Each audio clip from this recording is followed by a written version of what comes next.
எம்ஜிஆரும் ஜெயாவும் முதல் முறையா படத்துல நடிக்க ஸ்டுடியோவுக்கு வர்றாங்க. எம்ஜிஆர் வந்ததும் எல்லாரும் எழுந்து நின்று மரியாதை கொடுக்குறாங்க. ஆனா ஜெயா மட்டும் கால் மேல கால் போட்டு உட்காந்துருக்காங்க. எம்ஜிஆர் கூட இருக்கிற ஆர்என்பி ஜெயாவை முறைச்சிக்கிட்டே போறாரு. ஜெயாவோட அம்மா பெரியவங்களுக்கு மரியாதை கொடுக்கறதுனால உன்னோட மரியாதை குறைஞ்சு போயிடாதுன்னு திட்டுறாங்க. அதுக்கு ஜெயா மரியாதை மனசுல இருந்து வரணும், என்னால கேமரா முன்னாடி மட்டும்தான் நடிக்க முடியும்னு சொல்றாங்க. செமத்திமிரா இருக்காங்கல்ல. அடுத்த நாள் ஸ்டுடியோக்கு வந்த எம்ஜிஆர் கிட்ட ஜெயா வாண்டடா போய் வணக்கம் சொல்றாங்க. அவகிட்ட மட்டும் இல்லாம அங்க இருந்த எல்லார்கிட்டையுமே வணக்கம் சொல்றாங்க. கீழே படுத்துட்டு இருந்த நாய்கிட்ட கூட போய் வணக்கம் சொல்றாங்க. இதை பார்த்த எம்ஜிஆர் இந்த பொண்ணு விளையாட்டுத்தனமா இருக்கான்னு சொல்லி சிரிக்கிறாரு. இதை பார்த்து ஸ்டுடியோல இருந்தவங்களும் சிரிச்சிடுறாங்க.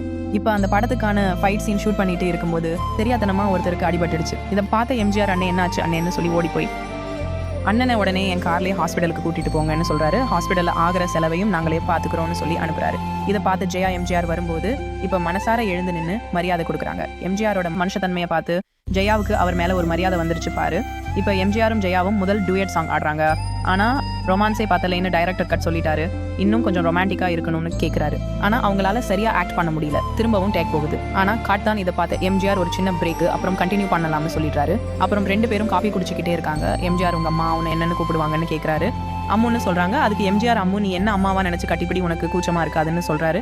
அப்போ உடனே அந்த டேக் ஓகே ஆயிடுது. அடடா என்ன ஒரு மாஸ்டர் ஸ்ட்ரோக் பாருங்களேன். இப்போ தியேட்டர்லயும் படம் ரிலீஸ் ஆயிடுது. அங்க வெளியே வெயிட் பண்ணிட்டே இருக்க ஆடியன்ஸ் கிட்ட எம்ஜிஆர் போய் கை காட்டுறாரு. பக்கத்துல நின்றுட்டு இருக்க ஜெயாவோட கையை பிடிச்சி கை அசைன்னு சொல்றாரு. ரெண்டு பேரும் சேர்ந்து நிறைய படத்துல நிறைய பாட்டுக்கு ஒன்னா சேர்ந்து நடிக்கிறாங்க. இவங்க ரெண்டு பேரும் க்ளோஸா பேசிட்டே இருக்கிறத ஆர்என்பி ஒருத்தர் முறைச்சு பார்த்துட்டு இருக்காரு. இவங்க வேணும்னே ஆர்என்பியை வெறுப்பேற்றுற மாதிரி சேர் கிட்ட போட்டு பேசிட்டு இருக்காங்க ஷூட்டிங்க்கு. அவங்க போனதுக்கு அப்புறம் எங்க ஸ்டுடியோல ஒரே சேர் மட்டும் தான் இருக்கணும், அதுவும் எம்ஜிஆருக்கு மட்டும் தான் இருக்கணும்னு ஆர்என்பி சொல்றாரு. அங்க ஷூட் முடிச்சுட்டு இப்ப சேர்ல வந்து உட்காரலான்னு பார்த்தா அங்க ஒரே ஒரு சேர் மட்டும் தான் இருக்கு. இது ஆர்என்பி பார்த்த வேலைதான்னு இவங்களுக்கும் புரியுது. வேணும்னே கால் தடுக்கி விழுந்தா மாதிரி நடிக்கிறாங்க. இதை பார்த்த எம்ஜிஆர் ஓடி வந்து ஜெயாவை கை தாங்களா கூட்டிட்டு வந்து உட்கார வைக்கிறாரு.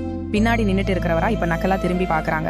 இப்ப ரெண்டு பேருமே தொடர்ந்து ஒன்னா படம் நடிக்கிறதால கொஞ்சம் கொஞ்சமா க்ளோஸ் ஆக ஆரம்பிச்சிடுறாங்க. ஒரு நாள் ராதான்ற ப்ரொடியூசர் எம்ஜிஆர் பாக்குறதுக்காக அவங்க வீட்டுக்கு போறாரு. உள்ள போன கொஞ்ச நேரத்துல யாரோ ஷூட் பண்ண சத்தம் கேக்குது. பார்த்தா அவருக்கு காயப்பட்டு வெளியே வராரு. உள்ள பார்த்தா எம்ஜிஆருக்கு தொண்டையில குண்டடிப்பட்டு இப்ப ரத்த வெள்ளத்துல